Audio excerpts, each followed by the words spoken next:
In the ever-evolving world of Hollywood cinema, where opinions from industry titans can make or break reputations, a recent flare-up has brought renewed attention to Paul Dano's acclaimed performance in Paul Thomas Anderson's 2007 masterpiece, There Will Be Blood. The controversy ignited when Quentin Tarantino, the provocative and unapologetically outspoken director known for films like Pulp Fiction and Once Upon a Time in Hollywood, unleashed a scathing critique during an appearance on the Bret Easton Ellis podcast. Tarantino didn't hold back, labeling Dano as the weakest actor in SAG, and dismissing his portrayal of the scheming preacher Eli Sunday as weak sauce and utterly non-entity. This bold attack has not only reopened discussions about the film's legacy but has also sparked a wave of support for Dano, including a heartfelt defense from Mattson Tomlin, the co-writer of the highly anticipated The Batman Part 2, where Dano is set to reprise his chilling role as the Riddler. To understand the depth of Tarantino's disdain, one must revisit the context of There Will Be Blood. The film, a sprawling epic set against the backdrop of early 20th century oil prospecting in California, stars Daniel Day-Lewis in one of his most iconic roles as the ruthless oilman Daniel Plainview. Day-Lewis's performance is a tour de force, earning him an Academy Award for Best Actor and cementing the movie's place as a modern classic. The narrative builds toward a climactic confrontation between Plainview and Eli Sunday, the ambitious young preacher played by Dano, who seeks to exploit Plainview's wealth for his own evangelical empire. This two-hander dynamic, as Tarantino aptly describes it, is meant to be the emotional and thematic core of the story, a battle of wills between two manipulative forces, each representing different facets of American ambition and hypocrisy. However, Tarantino argues that Dano's interpretation undermines this balance, rendering the showdown lopsided and the film flawed despite its otherwise brilliant craftsmanship. Tarantino's exact words cut deep. Obviously it's supposed to be a two-hander, but it's also drastically obvious that it's not a two-hander. Dano is weak sauce man. He is the weak sister. He clarifies that he's not accusing Dano of delivering a terrible performance, but rather one that lacks presence and intensity, failing to match Day-Lewis's volcanic energy. In Tarantino's view, Eli Sunday comes across as uninteresting and passive, diluting the film's tension. He even goes so far as to suggest that a more dynamic actor like Austin Butler, known for his magnetic turn as Elvis Presley in Baz Luhrmann's biopic, could have elevated the role to the level it deserved. This isn't the first time Tarantino has voiced strong opinions on cinema. His encyclopedic knowledge and willingness to critique peers have become hallmarks of his public persona.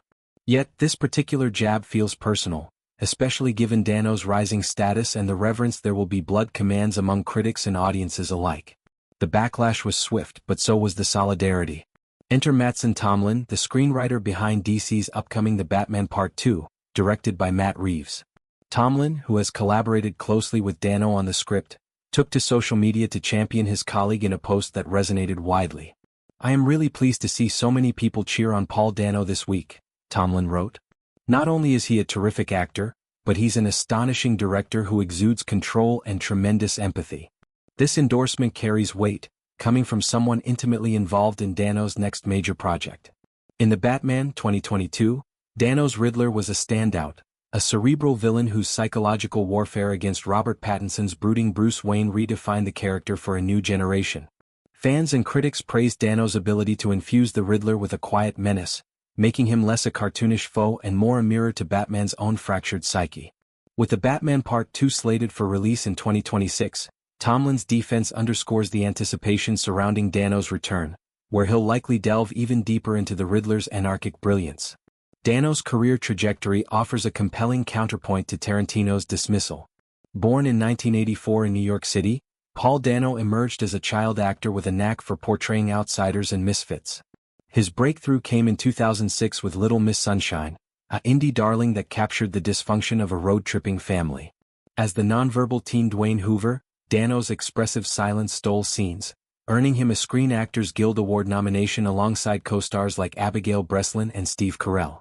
The film's blend of dark humor and heartfelt drama showcased Dano's versatility, proving he could anchor emotional beats without relying on bombast, a subtlety that Tarantino might undervalue in favor of explosive charisma. Following that, Dano tackled the indie western Meek's Cutoff, 2010, directed by Kelly Reichardt, where he played a lost pioneer in the Oregon Trail era.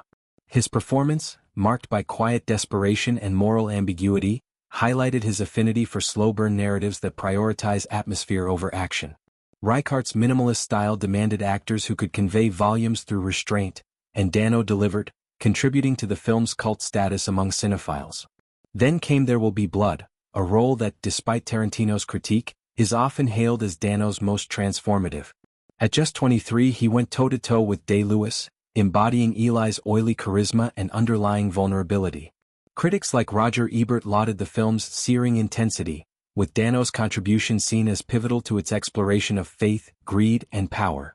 Even Anderson, the director, has spoken glowingly of Dano's preparation, noting how he immersed himself in Pentecostal preaching styles to authenticate Eli's fervor. Dano's post-Blood resume only bolsters his reputation. In Ruby Sparks, 2012, he starred opposite Zoe Kazan in a meta-romantic comedy about a writer creating his ideal muse, showcasing his comedic timing and emotional depth. He brought pathos to The Alienated Teen and Youth, 2015, directed by Paolo Sorrentino, sharing the screen with Michael Caine and Harvey Keitel in a meditation on aging and regret. Perhaps most notably, Steven Spielberg cast him as Paul Thomas Anderson, a meta-nod, in The Fabelmans, 2022, his semi-autobiographical coming-of-age tale. Dano's portrayal of the young filmmaker's father figure was tender and layered, earning Oscar buzz and affirming his chameleon-like range. Beyond acting, Dano has directed shorts like The Apples, 2010, demonstrating the control and tremendous empathy Tomlin praises, and he's hinted at feature-length ambitions. This defense from Tomlin arrives at a pivotal moment for Dano. The Batman Part 2 promises to expand the dark, noirish universe Reeves established, with Dano's Riddler potentially orchestrating a city-wide conspiracy that tests Batman's limits. Rumors suggest the sequel will incorporate more ensemble elements, including Colin Farrell's Penguin and potentially Barry Keoghan's Joker, but Dano's intellectual antagonist remains central. In interviews, Reeves has emphasized Dano's unsettling intelligence, crediting him with shaping the Riddler's voice memos that haunted the first film. Tomlin's involvement ensures the script honors that vision, weaving in themes of corruption and identity that align with Dano's strengths.